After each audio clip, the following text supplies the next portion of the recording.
Okay, here we go. All right, do you have any questions? All right, first of all, Edgar, here's the first question I'd like to ask, if I may.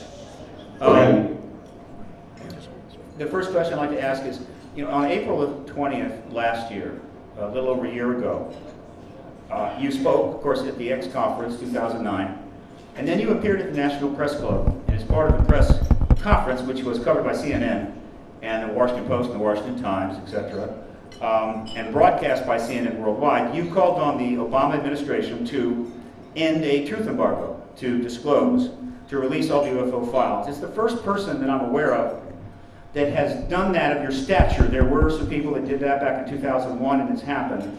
You had a lot of news coverage for a couple of weeks. In the year since, have you gotten much follow-up?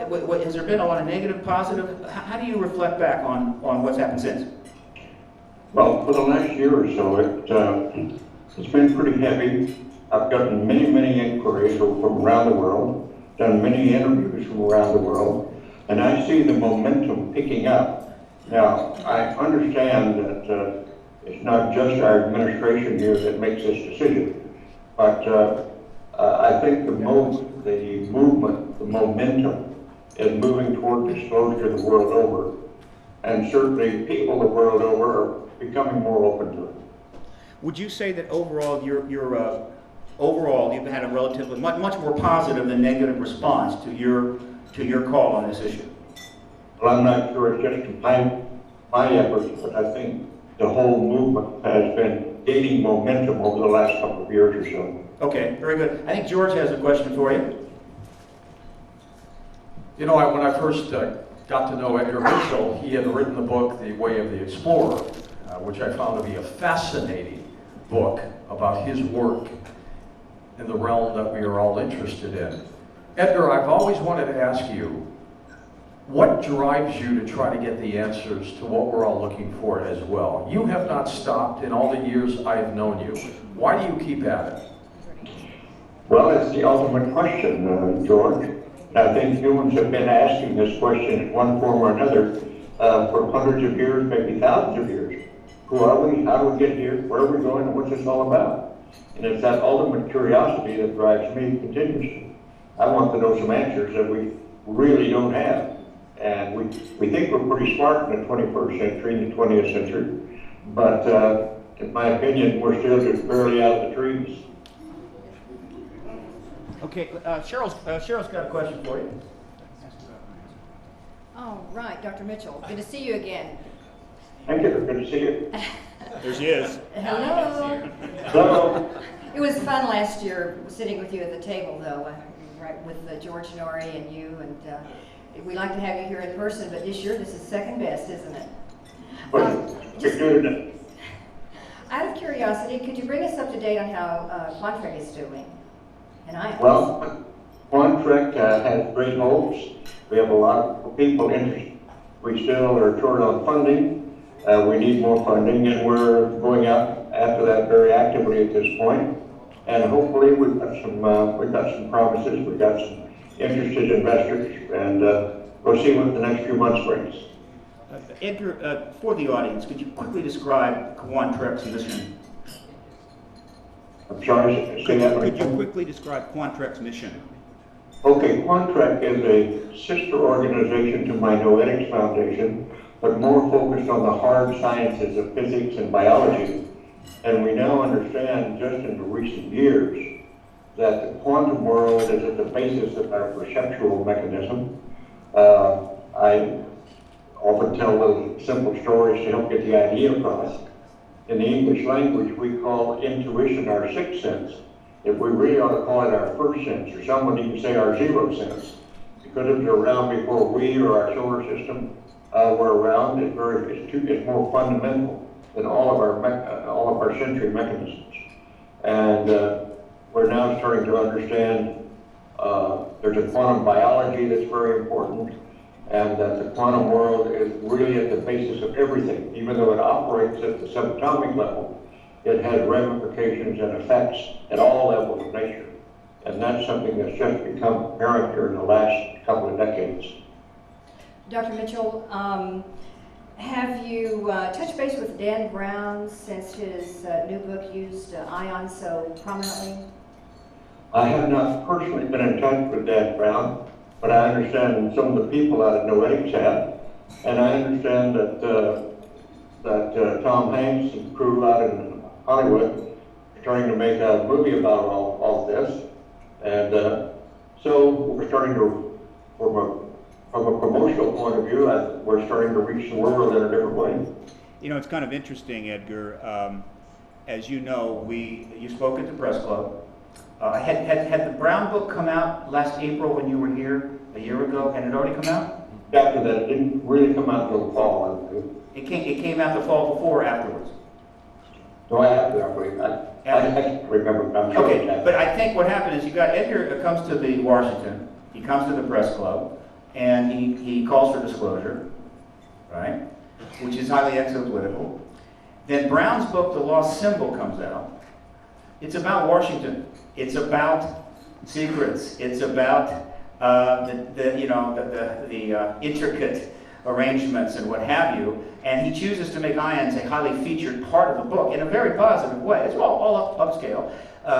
And because he did that, he never even asked permission. He didn't check with Edgar. He didn't check with ions. He just did it, knowing that when it came out, they'd be going, "Yay, that's fantastic." So you see the kind of the circle being closed here in a way. It's all kind of coming around. Edgar, I've got a question for you. And this gets down to the nuts and bolts, the real stuff that is going to affect the lives of just hundreds and hundreds of millions of people. It's a real simple question. Is it the massive oil slick that's now spreading in the Gulf of Mexico a huge advertisement for why we need to know what has been done with any ET-derived technology, particularly the new energy physics? Oh, we lost him again. Edgar, we've lost you again. The sound went off. Hang on, Edgar. Let me tell you something. If you knew what had happened in the last 3 days, you guys would be picketing the CIA big time. You'd be down there with the signs, because somebody is running an op here, all right? Because the weirdness is gone over the top. And so I am so proud. All right. How are we doing, guys? We got him back? Have we got you back, Edgar? Not yet? Okay, hang on. How could we have him and then lose him? Oh, no, I know. He just went around the backside of the moon. He is out of touch.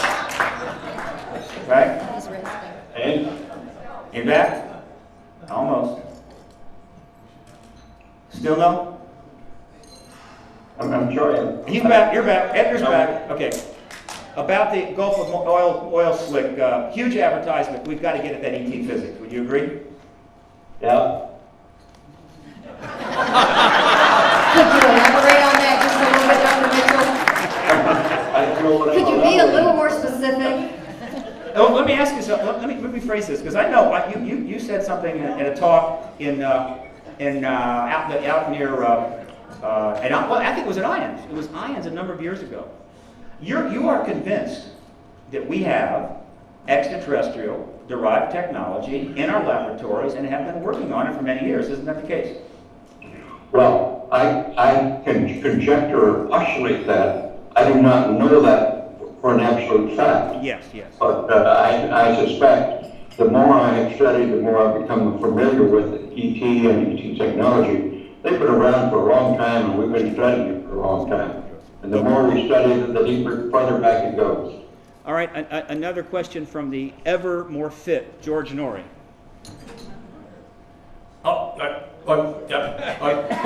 Kidding, Edgar. Kidding. That's shuddering me.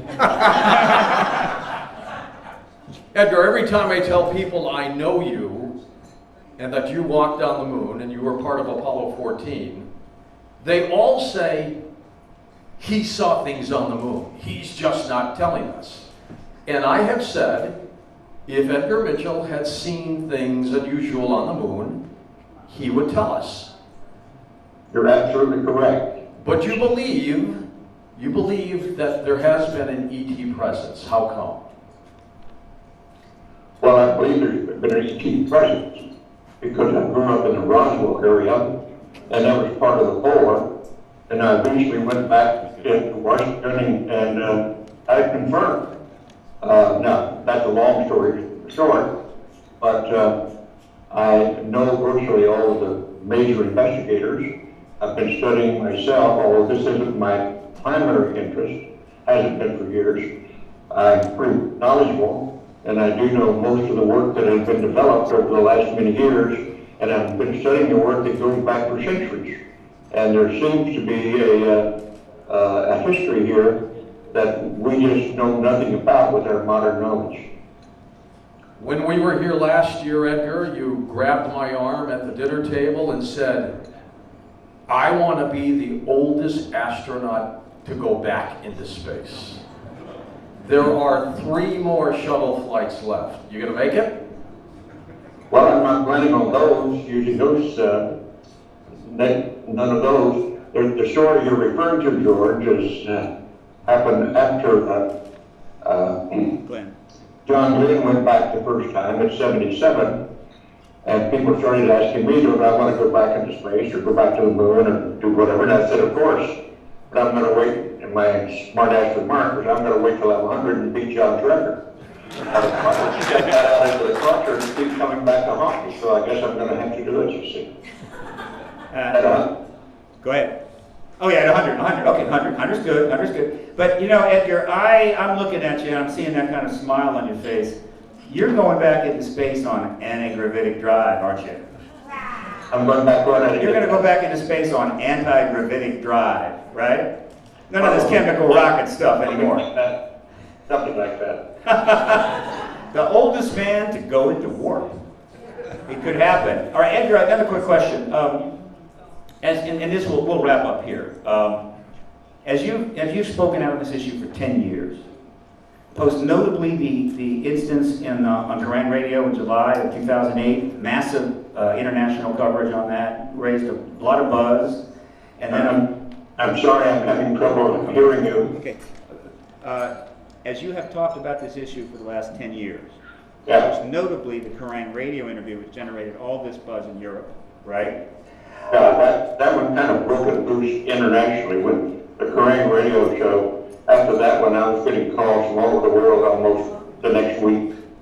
It's kind of interesting when you talk about something for 8 years, and then suddenly you just say it in a certain venue, and it's like you just said it for the first time. Oh my God, he thinks there's ETs, and you're wondering where have you been for 8 years? Absolutely, that seemed to be the way things happen. And of course, I knew about that radio show, and of course, that's one of the reasons why I started to move very, very quickly to see if I could get you more deeply involved. And of course, at the press conference, where we got the second round of very significant coverage. And we would have had more. Your son was ill, you had to leave, otherwise you'd have been on Larry King that very night.